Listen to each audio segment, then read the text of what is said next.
on the Steps. I am Melissa McDaniel Grisham from Turning Point Dance Creations, and I am here with the amazing Bree Zabrowski from Apollo Performance. And we are joined by Lauren Newby, our guest today for the show, where we are going to be talking about should dance educators be teaching strength and conditioning classes?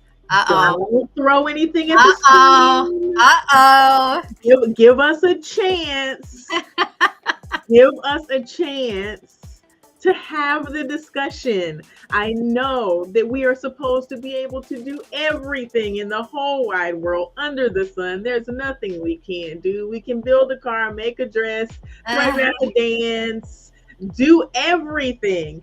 But just because we can doesn't mean we should. If you are new to the show, we do controversial stuff like this all the time. We talk about the hard issues that relate to racism, equity, sex abuse prevention, nutrition, psychology, mindset, and dance, medicine, and science. And today will be no different. We are extremely honored to have Lauren here, who can lead this discussion and give us some great information that we can all take in, take a deep breath, and get a better understanding of why we might not need to be the people who are actually teaching these classes.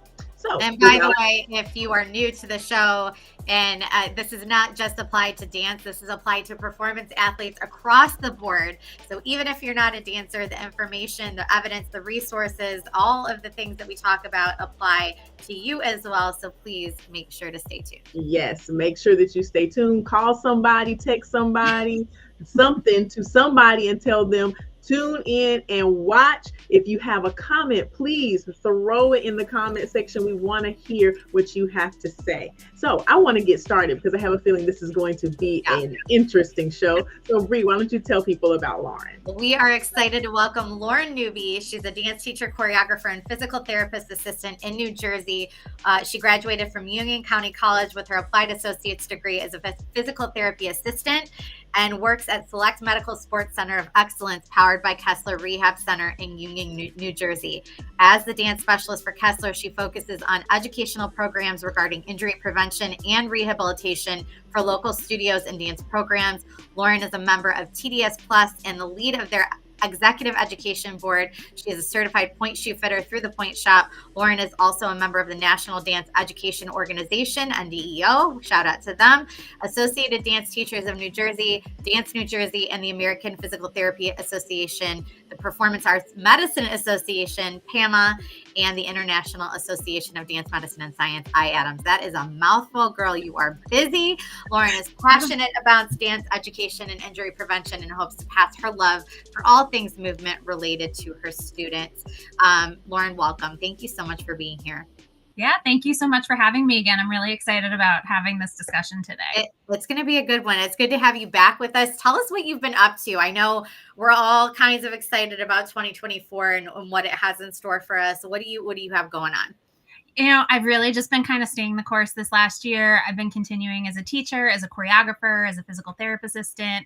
I got the really exciting opportunity to go to IADAMS this year when it was in Columbus, Ohio. Wonderful.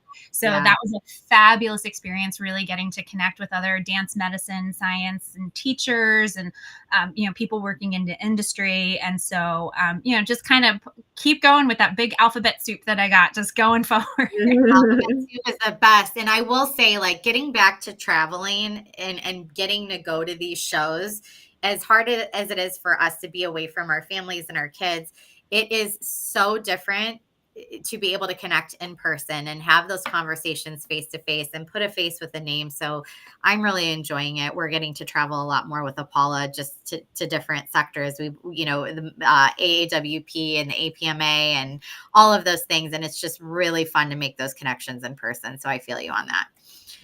Yes, on the road again. Right. But let's get started. Let's dive in because this is Yes. So I want to get in the topic. I'm gonna, like I did in the intro, head on. Dive in. Know some of you are like, what? What do you mean? I should not or cannot do something. Because we're supposed to do everything. Everything is always dumped on us as coaches and dance educators. And I think a lot of the parents and assume that when we work with youth that, well, you should be able to know that, right? Well, we don't know everything. So I think it's also important to level set. Why are we even talking about this? Because strength and conditioning at some level is required for high level athletes, right? Well, we've heard that over and over on this show. The experts that we consistently say less technique, more strength and conditioning. It's been a constant pattern over the last 4 years. So why do you think that has happened over the last 4 years that has grown so much? Well, I think the first thing is that, overall, we know that the level of technique and intensity required for our dancers, especially young dancers, has absolutely outpaced traditional class and training structures. And it's just gotten to the point where enough people are talking about it that we're finally recognizing this, not just in a professional setting, but it's kind of trickling down into the studios and the pre-professional settings as well. I think that it's important to acknowledge that not every single dancer is going to need a strength and conditioning program. When we talk about this, we're talking about mostly our high-level dancers, our pre-professional dancers, and our competitive dancers. Susie down in the street who takes one tap class a week is not necessarily going to need a strength and conditioning program. But for our dancers who are more serious, who are taking multiple classes a week, who are engaging in any kind of lifting activities in their dancing, or who are incorporating acrobatic training in their dancing, this is something that we definitely want to incorporate them for sure. And think about, you say the last 4 years, but think about how old our ballet class structure is and where that technique and training came from.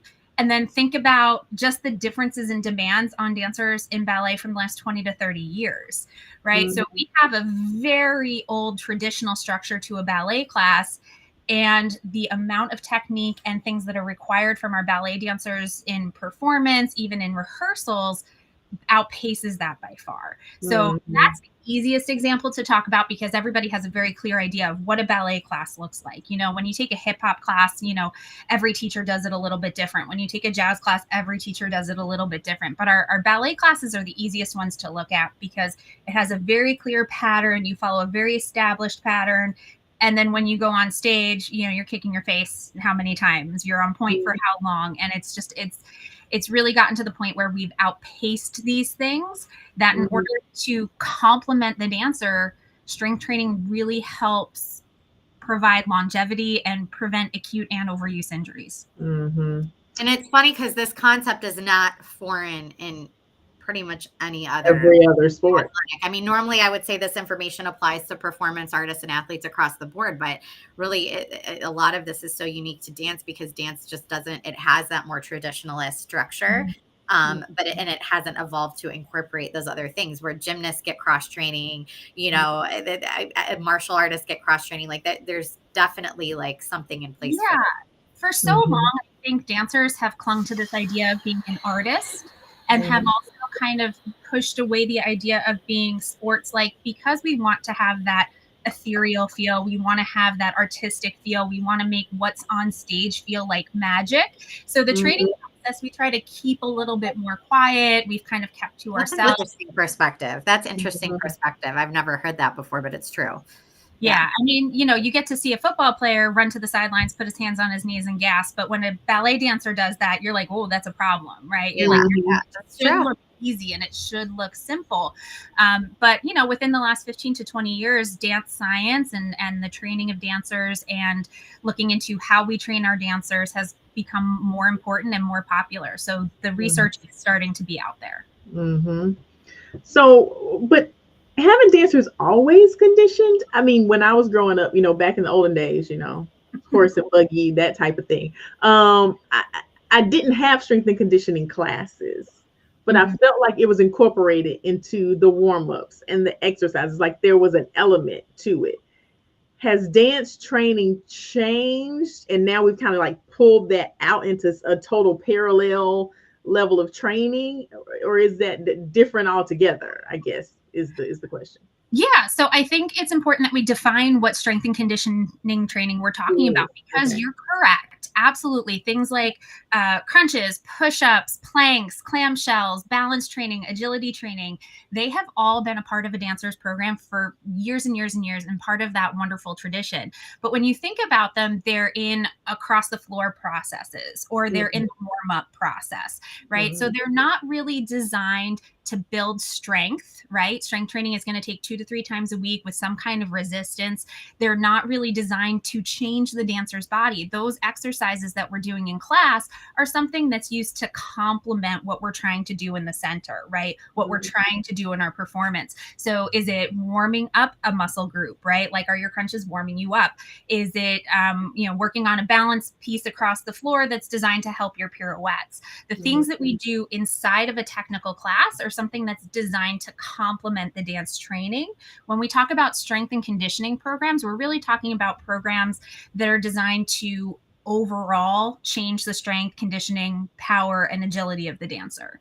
Okay. Well, and really like how, like a lot of, I know my warm-ups were like a lot of static stretches, which now they will tell you don't do those things. That's not going to properly warm you up. But then also, like, I can confidently say that 20 years ago, I was not doing near what is being done today in the competitive world, right? Like, it just, like you said, it's outpacing the class at this point. And so I think they're two very different, scenarios too. Can you talk a little bit, Lauren, about the skill set and training required to be a conditioning and strength training professional? Are there certifications, or what are the certifications that training that professionals need to have to make sure that they're not harming people and that these movements are being taught properly?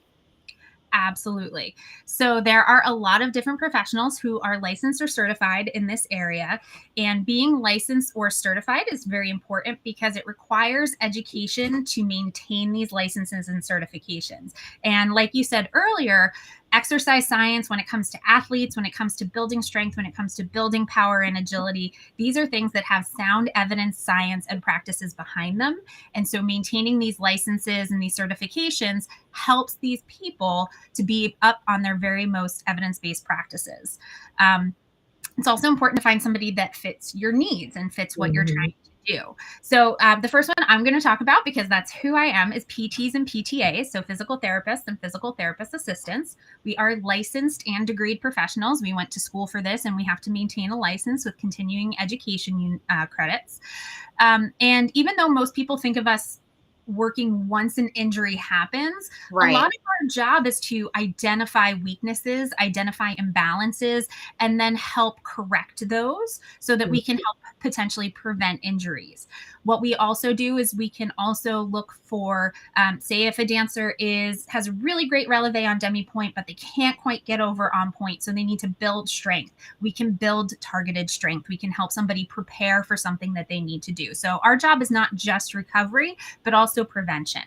So that's PTs. So within the framework, though, of PTs, like, don't you need to find somebody who is able to speak your language as whatever performance artist and athlete you are, right? Like, you need somebody well-versed in marching arts or dance or gymnastics, like, because they need to understand your needs, right? And what you're going to be doing with your body. So within that umbrella, like, you really have to dig down a little bit deeper to find that specialist, right? Yeah, I would definitely recommend looking for a specialist in anything that we're going to talk about.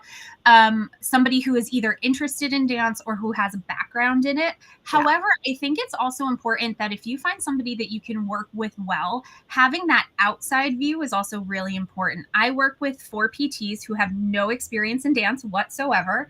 And sometimes their experiences of looking at things from a different perspective help me think about it in ways that I've never thought about it before. Help me look at the rehab of an injury or the rehab of emotion, or trying to build strength in a different way. So again, all these people are licensed and degreed, so they understand the muscles and the movements. So if you can explain to them the dance specific piece of it, sometimes it's good to have that outside perspective. But I do generally recommend looking for a specialist. Yeah. Good to know. Yeah. So the next licensed and degreed practitioner that I would suggest seeking out would be an athletic trainer, a certified athletic trainer. They're going to have very similar areas of expertise to PTs and PTAs. It's just a different certification. Is that the CSCS credentials, the Certified Strength and Conditioning Coach, or is that different? So that's different. That's different. We'll get to that in a second. I have a list. Got it. But ATCs, PTs, and PTAs all can be certified strength and CSCSs, certified strength and conditioning specialists. Okay. So can personal trainers. So a personal trainer is someone that has a certification through a governing body. Like I have an alphabet soup. This is quite an alphabet soup. So I'm going to give you just a couple of the different governing bodies. That's the NASM, National Academy of Sports Medicine, NCSA, National Strength and Conditioning Association, NCSF, National Council on Strength and Fitness, and the ACSM, American College of Sports Medicine. So these people, and there are many more than that, but anyone who is certified as a personal trainer goes through a training program. They have to take a test. And again, they have to maintain that certification. So they are continuing to update their information as they go through their professional careers. So again, all of those people, all of those professionals can go through to earn other certifications. The CSCS, Certified Strength and Conditioning Specialist, is one of the ones you'll see most often, but there are other certifications, things like female athlete certifications, things that have to do with pelvic floor. There are other certifications that you can earn from different governing bodies. Interesting. So when at the very base, you're saying those three sort of umbrellas are what we want. And then, going one step further, the more, I guess, letters you see, the more credentials and the more certifications you see, the more they're going to be able to dive in with you. Absolutely. Those are the three that personal trainers, ATCs, and PTs and PTAs are the three that would be my go-tos. But you also have things like people who are certified in Pilates, certified in yoga, and gyrotonics, and Feldenkrais. There are other conditioning programs that I wouldn't necessarily call a strength and conditioning program, but that are already incorporated into a lot of the dance arts. You see a lot of Pilates, a lot of yoga already. Things like progressing ballet technique. Those are certifications that you can look for also that show that somebody is continuing their education, is maintaining an evidence-based section of knowledge. Okay. Yeah, thank you for that. So for those just joining, this is Beyond the Steps. This is a show where we talk about all things that are affecting performance athletes, from racism, gender inequity, sex abuse prevention, nutrition, psychology, dance medicine and science, and more. I'm here with my fabulous friend and co-host, Melissa McDaniel Grisham, and we're excited to welcome back Lauren Newby to talk about, should dance educators supplement by teaching strength and conditioning classes? And this is a really hot button topic because traditionally dance teachers, dance educators, directors do it all, right? We wear many, many hats, and there's a lot of weight on our shoulders, a lot of responsibility we carry for our students. And the question is this something we should be really adding to our responsibility list, or should we trust people who are certified to do it? And we're having a really great conversation. I encourage you to go back to the beginning, listen to the first segment, because it really is enlightening, but also be sure to share it. Be sure to like, share, and subscribe to our podcast, and make sure you're sharing these conversations so that we can get the word out into our community. So thanks for watching. Stay tuned. Awesome. So the idea of a formalized training program has become integrated into the dance curriculum. Dance educators have just kind of assumed the role, like, oh, we're supposed to be trained. Okay, cool. Then I'm going to do it. But in your opinion, what are the dangers of us just assuming that role without the formal training in that area? Yeah. So I think what we're seeing is an overcorrection, right? We know this is needed. And just like you said, we are so used to being everything for our students. We're so used to being everything for our dancers.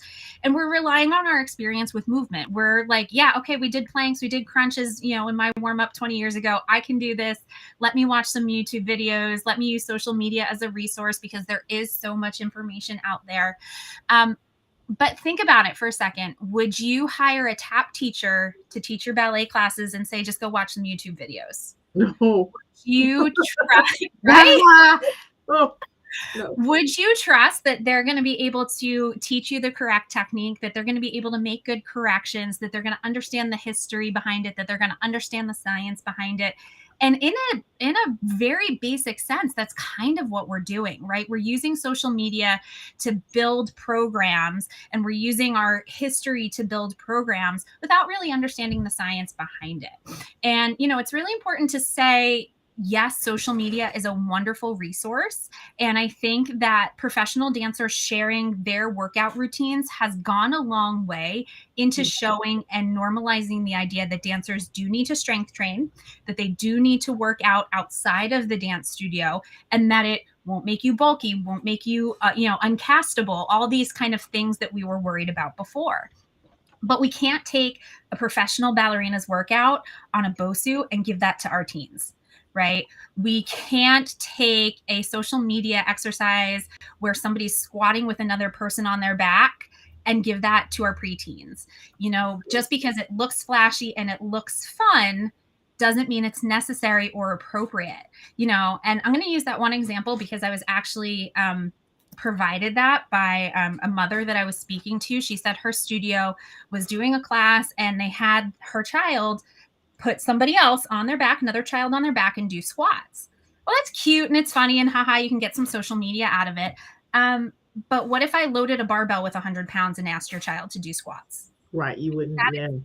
At its base, it's the same thing. So was that child assessed for that squat performance? Can they actually do it? Do they have the right form? Did they do it loaded with a less heavy weight before that, right? It's really easy to look at our dancers and say, you do superhuman things in class all the time. You should be able to do them a superhuman exercise.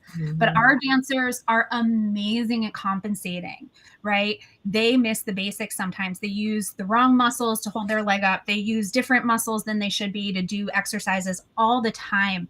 And so dancers miss basics. And by jumping to these fun, high-level exercises that we see on social media, it's actually a disadvantage, and it can be putting them in danger of injury. So this is a great segue, and I can already hear the sighs and groans from dance educators everywhere saying, I have to pay for one more staff member. I have to add one more class to my schedule. How I can't possibly do this. What would you say to someone who's feeling overwhelmed at the idea of segmenting the strength and conditioning element to the training and leaving it to professionals in the field? So, when I was talking about this, I was like, oh, I'm going to get kicked out of the dance. But I think this is, like you said, this is such an important topic. So I want to be frank and I want to be open and honest. So the first thing I'm going to say is think of the health and safety of your students. We know that that's a priority, and that inevitably ties to your reputation as a teacher and a studio owner, right? The truth is, dance studios do not need to provide strength and conditioning training, right? That is not really part of what falls under our umbrella. For many years, it's been traditional to provide some sort of exercise class or some sort of stretching or flexibility things. Zumba classes come to mind because dance can be a great way to help maintain and support fitness. But true dance technical training has nothing to do with strength and conditioning training, right? So the majority of educators really need to think about two things, in my opinion. The first is my choreography and my class appropriate for where most of my students are at, right? Because every child and every dancer is going to be at a slightly different level, but is it appropriate for the majority of them? And if it's not, what am I going to do about it, right? And so the answer to that may be, if you're a pre-professional or a highly competitive studio, that you do need some sort of strength and conditioning component. But for most studios, being able to provide information on things like overall fitness and being open about the idea that dancers may need a fitness routine outside of dance, and that if there are concerns, they should be discussed with a medical professional, especially if it's a child, they need to discuss it with their doctor, can be enough for most studios and most educators, right? Being aware and being honest enough to say, I am not the expert in this area, I am going to defer to another expert, is really important. But I want to dive deeper in this because we like to provide solutions too. We don't like to just like call out the problem and like just say, well, okay, this is an issue, deal with it. But like there are so many things that we can do to get around, you know, adding another staff member. And it all comes back to building the relationships in the community that you're in, finding those people who want to build their business and work with these performance athletes. Oftentimes they're going to be willing to come in and, you know, do a class to get everybody engaged. And then maybe it's something you make, you know, the parents have to do on their own, you know, X amount of times a week at this facility with this person. But ultimately you want to make sure too that the training is consistent, that they're all getting this in some way, shape, or form. So making it a requirement off site, bringing those professionals in, you know, if you can offer them two or three different age levels and they're coming in and working a total of 3 hours, it becomes worth it for them to do that. And maybe there's a small fee that everybody pays to take this class on top of their regular, you know, dance classes or rehearsal fees or whatever, but they're getting that training, they're doing it on site, or arrange for it to go off site, but make it part of your program and give a special deal or something when they work with that provider. But I think there's a lot you can do to get creative, with it. And nobody's saying like, obviously, yes, the yoga and Pilates elements incorporated into dance classes, that's different. But when we're talking about strength and conditioning, what I'm hearing you saying is the consistency is key, right? To building the muscles to sustain this movement. And so it's consistency, meaning it's needed more than once a month or more than once a week, even if they're dancing for a certain amount of hours. Absolutely. So, you know, let's be realistic. You know, absolutely every dance teacher is going to incorporate basic exercises, some TheraBand exercises, balance exercises, and that is well within our scope of practice, our area of expertise to do. But for those dancers who need to do something like strength train, when we talk about strength training, we're not talking about doing a couple of TheraBand exercises. We're talking about lifting weights. We're talking about doing complex movements that make sure you need to have really good form for. We're talking about training 2 to 3 times a week to really change that person's body. So it's a little bit different from the thing that we're used to doing. And I think sometimes we have to say that we're not the expert, but there are plenty of experts that want to be involved with you, that want to be involved with your studio, that want to help your students. And it can be a really great symbiotic relationship. Part of what I do at Kessler is I go to studios and I talk about preventing injury. I talk about risk management for injury, and I build a relationship with teachers so that if they have a concern, they send their students to me. And that's sometimes the best place that you can be, right? It takes it off of your plate as a teacher, but it gives you a place that you can refer for injuries. You can for strength training. You can refer to when you have questions. Sometimes these people will be interested in helping you build a program that you can provide in your studio, right? It becomes an outsourced thing where you get to build a relationship with somebody in your community, that you get to build trust with parents, right? Because you're saying, I'm not the expert in this. I'm going to bring you the expert in this. And it just makes it one less thing that you have to worry about while also providing things for your students still. And just because I want to complete this tangent that I'm going on, what are the amount of hours generally? I know it's a case by case and it really depends on the individual and where they're at and all of the things, but is there like that benchmarker of like at this many hours a week, you really should be having 2 to 3 days of strength and conditioning? That's a really good question. I think I don't know that there's any actual research on that. And I'm not going to say specifically, but if you're asking my opinion would be it's going to be less about the number of hours that somebody's dancing and more about what level they're at, because I work with many recreational dancers who dance 5 or 6 hours a week, but one class is ballet, one class is tap, one class is jazz. They're not looking to perform in college or follow it up with a professional career. And so even though they're hitting that benchmark of hours per week, it doesn't necessarily mean that they also need to spend 3 hours in a gym strength training personal trainer. What I think you want to look at is what is the level of dedication and what is the level of performance required. Someone who is looking at more advanced levels, no matter their age, someone who's doing any kind of weight sharing or lifting, girls or boys, right? If you're lifting somebody else's body weight, you need to be able to lift that body weight. You need to be able to lift that in a regular weight, in a sandbag, just for safety. You need to know how to lift that properly, especially when you lift a person. People are wiggly, they move, right? You need to be prepared for that. So my recommendation would really be, like you said, it's a case by case basis. So it's hard to say this is where you need to start strength training. But for the more serious dancer, probably in their teens is going to be a time where you're going to want to look at them and say, maybe we need to talk to a personal trainer. Maybe we need to talk to an ATC. What can we do to complement your dance training, right? We don't want to hit on the same things over and over. We don't want to be doing the same exercises and dance classes we're doing in our training sessions, because that's going to put you at a risk for overuse injuries. Right. We want to build a program that's going to complement what you're doing with your dance. So if you're doing, all of your balances on the right side in your dance class and in your performances, we're going to work on the left side so that you're even and ready to go. And right, so those pieces are really important to making that decision. Great. Thank you.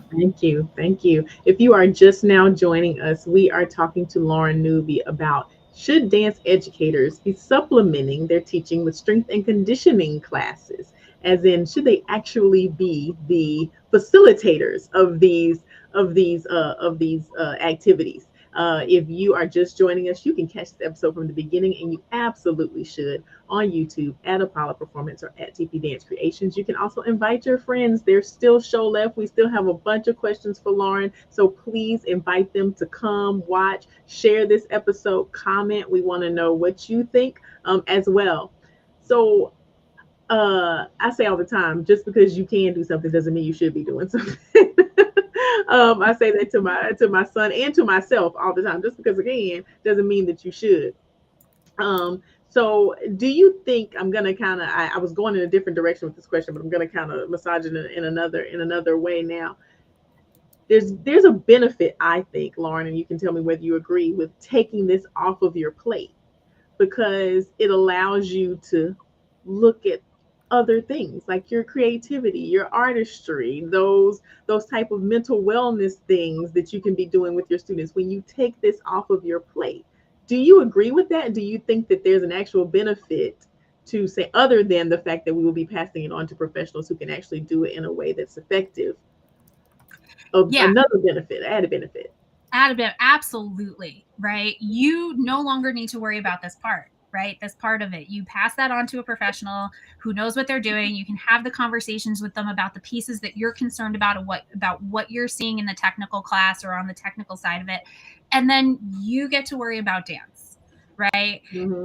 Somebody said earlier, we're everything to everyone. We're everything to our students. We make the costumes, we do the sets, we do the lighting. Like, we have enough to worry about as dance teachers, right? We have to worry about tuition and parents and outside events and competitions.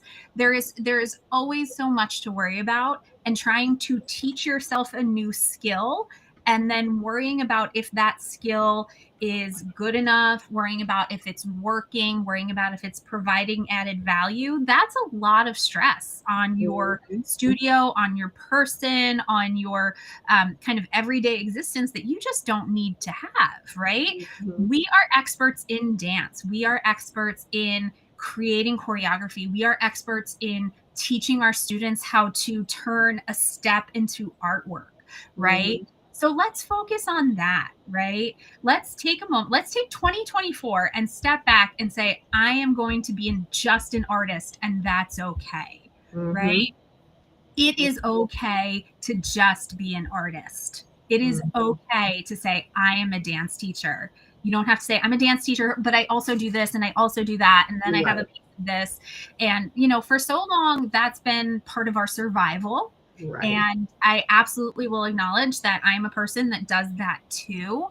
But step back, take a step back and say, I am just going to focus on my teaching. I am going to do the thing that I do best, the thing that I know the best, and go with it.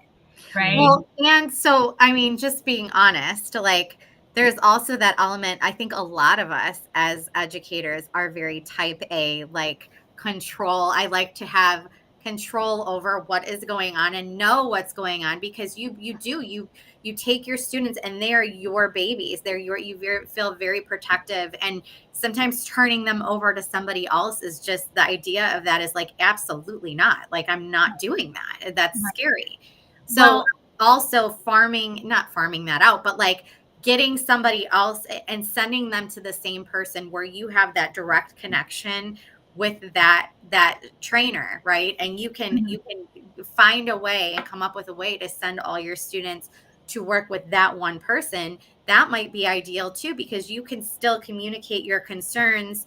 You can communicate the movements that they're going to be doing, and they can help you work on that, sort of like your assistant, coach. But you now have this partner that can help you achieve your goals and knows how to get there, right? well, And so, yeah. So as a dance teacher, I firmly believe that when I'm teaching my students, if a parent came up to me and asked me a question, I should be able to justify every step that I'm teaching them, why I'm teaching them that specific step, all the preparation we did to learn that step or that combination, what muscles they're using, why they're doing it. Like, I should be able to explain every single thing about what I'm teaching a student at any moment if a parent approaches me.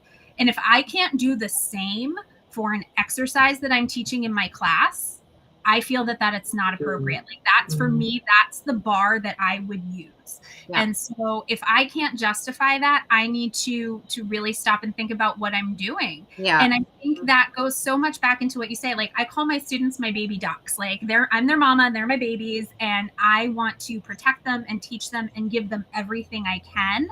But I can only give them what I have, right? If I don't have information, if I'm grasping at straws for something, I'm not doing them a service by trying to pretend I know what I'm doing. Right. So that's a great segue into our last question before we get to homework. If you have a dance educator who wants to incorporate strength and conditioning programs, and they want to teach it, and they're committed to that idea, and they want to do so safely, what certification or training program would you recommend? Without full certification, what program would you recommend for dance educators specifically? So there's a couple different avenues that you can go through. The first recommendation that I'm going to make is being really active in groups like IADMS or PAMA or NDEO. Those, they have yearly conferences, and they are full of dance science educators, people who are studying the body, studying movement, studying all of the things that we've talked about today. And many of their conventions and courses do revolve around a lot of these ideas about advancing what we're teaching in the classroom, how we teach it, and what's the best way to teach it, and what age is the best time to teach it. So that's the first place I would start with resources. Look at those different groups that many of you are probably already a member of, like NDEO, and see what resources they have for you there. Strength training and conditioning, if you're looking at a full program, is going to be really overwhelming. But if you're looking for just a few supplementary things that you want to teach in class, or a couple of exercises that you're like, all my students are always missing this one piece, what am I missing? Those are the first great steps. Yeah. For a lot of teachers, there are a ton of really accessible certifications. Now, I'm not affiliated with any of them, but things like Pilates, PBT, yoga, those are already things that a lot of the times are already basically in a lot of the things that we teach, because they're either similar or have been integrated by our teachers before us. We were taught in a certain way, and then we teach a certain way. And many of those certifications, I mean, I wouldn't say they're easy to get, but they're going to be much easier than a personal trainer certification. Right. But if people are interested, the personal trainer certifications are out there as well, and they are going to be more difficult and more comprehensive, but they are also going to teach you how to program, how to build a full strength and conditioning program, how to really take somebody and reach their goals through a slow, methodical training process. Mhm. Yeah, and I think it depends what your goals are with your, I mean, if you're somebody who wants to, round out your resume and, make this a long-term part of your career, obviously going for that full certification is a great idea. But if like you said, it is more simply to just provide your students with an extra layer of support. I think that's the question we need to be asking ourselves. That's a great point. So today we are chatting with Lauren Newby about, should dance educators supplement by teaching strength and conditioning classes? A lot of great information in this episode. So go back and watch from the beginning. If you want to see this episode and all of our episodes, season 1 through season 4, you can find us on YouTube at Apollo Performance and at TP Dance Creations. Fantastic resources in each of these episodes. So I do hope you watch and share, like, subscribe, all the things. And thanks for tuning in today. If you've stuck with us this far, it is homework time. We love homework on this show. So Melissa, we do love homework, and Lauren has been with us before, so she knows the homework flow. We like to give our viewers one action item that they can take between now and next Friday when we air again to make progress in this area. So everybody listen close. Lauren, what is your homework for our viewers? Oh my gosh. Your homework is not fun homework. I'm sorry. This is what's going to get me kicked out of the dance educator realm. Your homework is to sit down and really say, what am I doing right now? Right? I want you to step back and take a really clear assessment of how you're providing strength and conditioning exercises for your dancers. Where are you getting them from? Do you know why you're doing them and what the proper form is? Can you make them easier? Can you make them harder? Is it age appropriate? Stop and think to yourself, if this was my child and it was somebody else teaching them, would I be okay with what I'm doing for other people's children? Mm-hmm. We try so hard to be everything for everyone that we always have good intentions, but sometimes we don't step back and really examine it from a very brutal and honest position. So my homework for you is to take that moment, really be honest with yourself, and say, is what I'm doing the best thing I can do for my dancers? And what a great time to do it, because we're halfway through the season. We're already starting to think about summer and the requirements for next year and planning for 24-25. What a great time to sort of step back and assess and reevaluate. And if you can't put these changes in now, there are small things you can do, but also it gives you time to implement it for next season. So this is a great time to have this conversation with yourself, I think. Absolutely. And we talked earlier about reaching out to people in your community. Now is the time to build those relationships. Now is the time to get a visit on the books, call some people, find out when your Chamber of Commerce is meeting.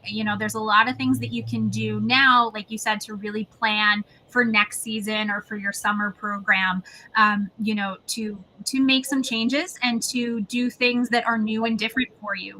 Maybe studios don't have a strength and conditioning program and would like to build one with a connection, or maybe they do have a program and they're looking to hand it off and give it to somebody else. Right now is the time to really think about that.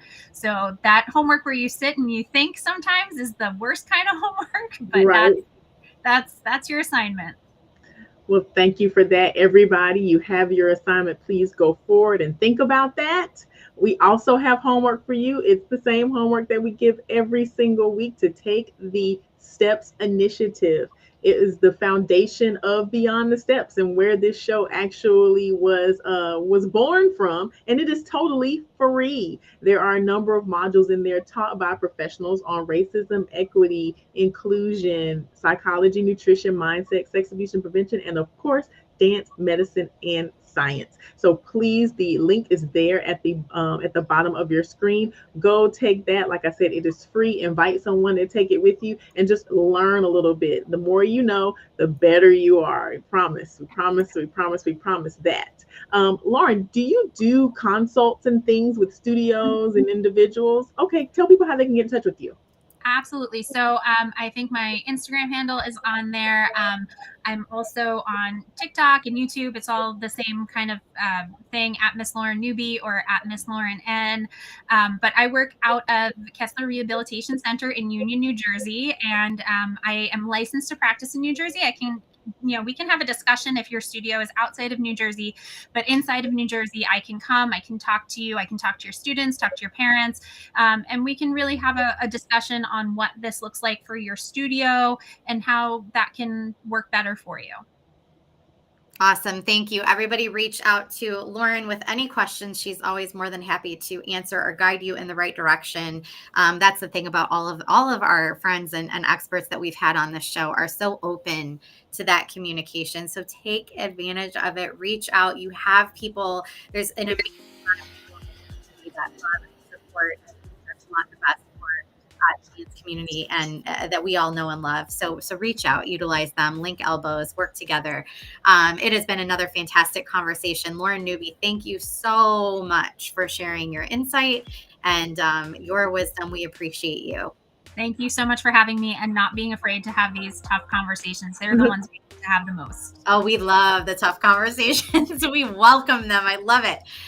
We are going to be back next week with an all new episode. Well, actually, no, it's a Flashback Friday episode, Melissa. Yep. We're running one of our favorite past episodes with our dear friend Aisha Upchurch as we explore how we teach hip hop from a historical perspective to make sure cultural significance is not lost. Again, another great conversation that isn't touched on enough in this industry. So join us for that Flashback Friday. In the meantime, you can catch this episode and all of our episodes on YouTube at Apollo Performance and TP Dance Creations. We are scheduling for the second half of this season and we need guests, we need topics. We want to hear from you. Message us on our social media platforms or info@apolloperformance.com to let us know if you want to join us as a guest or if you have a suggestion for a topic. We want to know what you want to hear about and what is challenging you in your community so that we can make a difference. So don't be afraid to message us. We want to hear from you. You have your homework from Lauren. It's not easy homework, but do it. Take that Beyond the Steps course. And until next week, we hope you continue your journey beyond the steps. Everybody have a wonderful weekend.